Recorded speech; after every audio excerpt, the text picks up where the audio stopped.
Eto na mga idol, ngayon nga po ay tila naglaho na parang bula ang pangarap ni dating 2 Division World Champion Demetrius Andrade na makalaban si Canelo Alvarez dahil hindi nga po ito pinalad sa kanilang salpukan ni David Benavides para maging mandatory kay Canelo Alvarez. Akala ko nga mga idol ay aabot ang kanilang salpukan sa hangganang rounds, pero nagkamali nga po tayo ng akala mga idol dahil sa round 6 pa lang ay tapos na ang kanilang bakbakan. Para nga po sa mga hindi pa nakakaalam, na iniwan nitong si Andrade ang kanyang titulong WBO sa middleweight division para sundan nga po nito si Canelo Alvarez sa super middleweight division. Pero disgrasya ang sinapit ni Andrade sa kamay ni Benavides. Sa post-fight press ko naman mga idol ay sinabi nga po nitong si Benavides na hindi nga raw ito nagulat nang pahintuin niya sa 6 na rounds si Demetrius Andrade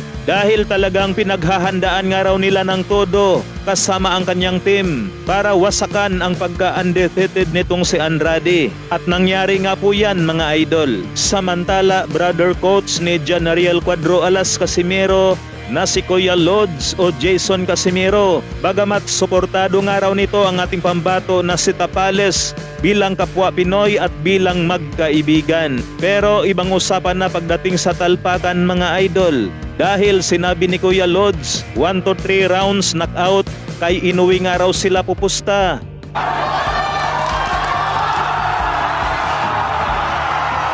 You know I'm strong, man. Inuwi! You're a Inuwi!